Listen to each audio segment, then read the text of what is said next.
Paparan asap rokok amat berbahaya bagi anak. Bahkan Di Indonesia, 500 orang meninggal dunia karena rokok. Di gedung-gedung Jakarta masuk dalam kategori mengkhawatirkan. Dan Katakan bahwa angka kematian nasional akibat rokok di tahun 2020 cenderung tinggi. Tanah air kini benar-benar ketar-ketir. Gudang garam salah satu raksasa tembakau tengah diterpa badai. Mulai Dia khawatir dengan ancaman kesehatan, pengujian bahaya rokok elektrik pun dilakukan oleh pemerintah. Ini Aisyah, mahasiswa semester 3 yang sudah akrab dengan rokok sejak SMA. Baginya, merokok dulu hanyalah pelarian. Sampai suatu hari, semuanya berubah. Ketika ibunya didiagnosis pneumonia akibat paparan asap rokok yang selama ini tanpa sadar ia berikan, Aisyah terpukul. Rasa bersalah menamparnya keras.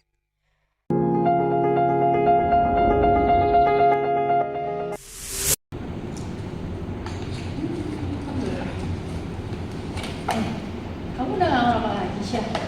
Iya, aku udah mulai berhenti. Kayaknya udah 4 harian deh. Ih, sumpah keren banget tau dari keempat kamu gak ngerokok. Tapi susah banget ternyata. Apalagi kalau habis makan. Itu rasanya kayak ya ampun, aku kayak pengen langsung rokok aja gitu. Karena asam banget. Nah kan Syah, emang kalau habis makan itu asam anjir. Ini ambil.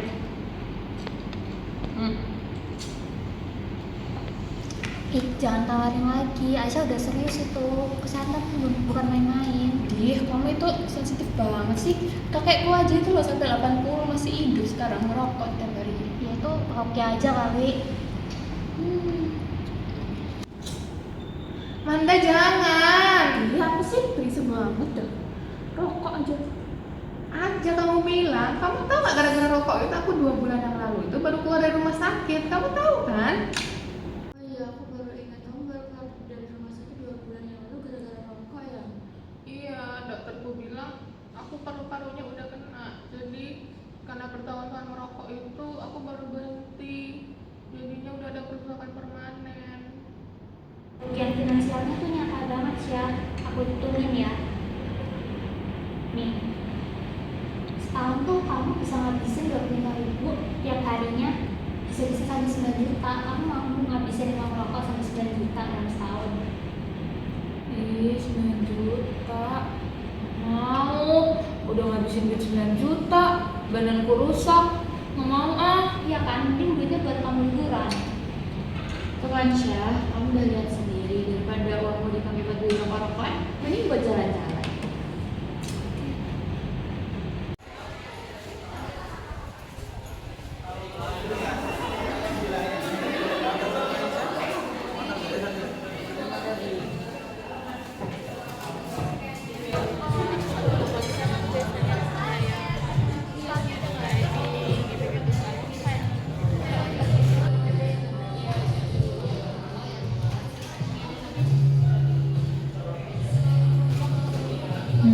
Enak banget kopinya.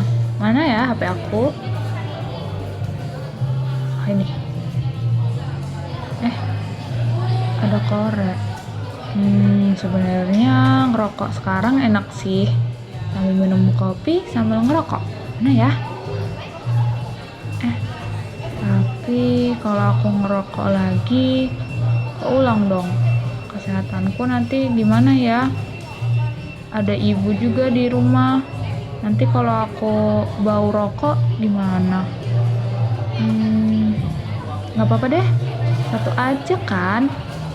Ya kan? Cuma satu ini. Nanti tinggal langsung ganti baju. Tapi enggak deh, enggak. Udah, minum air putih aja.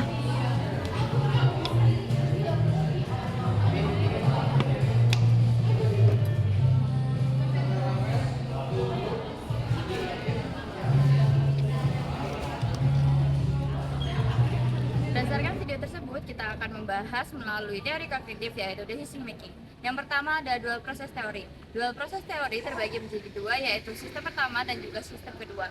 Sistem pertama menekankan bahwasanya manusia berpikir secara cepat dan emosional. Hal tersebut bisa ditunjukkan melalui bahwasanya Aisyah setelah makan, ia ingin merokok karena mulutnya terasa asam.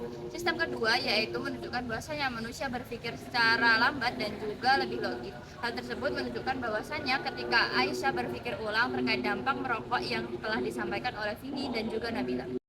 Prospek teori. Teori ini menekankan bahwasannya manusia mengambil keputusan berdasarkan keuntungan yang didapat dan juga kerugian yang akan dialami. Teori ketiga yaitu loss aversion.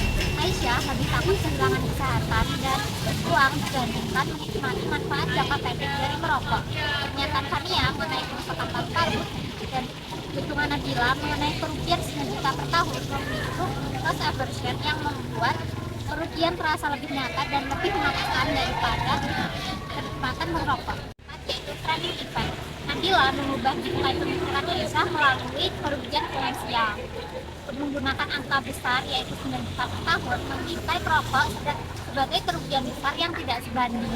Cognitive load dan working memory. Nah, pada adegan Aisyah sedang menjalankan tugas, kita kan dapat melihat bahwa Aisyah itu sudah stres.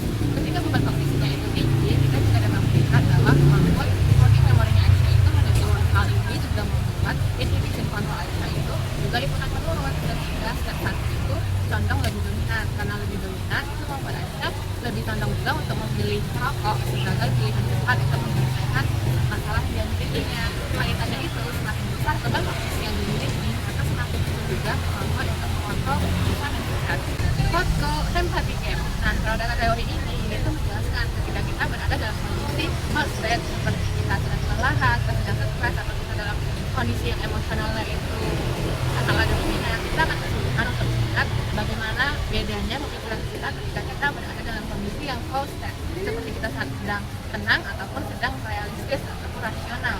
Nah, selanjutnya dari adegan video itu kita kan dapat melihat nih ketika Aisyah itu sedang berada dalam kondisi yang kondisi ketika dia sedang stres dan juga kelelahan, dia cenderung untuk memilih rokok sebagai jalan keluarnya. Sementara ketika dia itu berada dalam kondisi yang cold state, dia mengingat perkataan Fania, sedang dia mengingat kondisi ibunya, dia malah cenderung menyadari resikonya. Kaitannya itu kita dapat melihat bahwa kondisi emosional seseorang sangat mempengaruhi kemampuan kognitifnya itu untuk memilih keputusan yang rasional. Trigger proses. Setelah makan, Aisyah otomatis review. Pada adegan kedua, setelah kemarin, memicu dorongan untuk merokok. Ini menunjukkan bagaimana otak membentuk asosiasi kuat antara yaitu waktu, tempat, dan availability bias.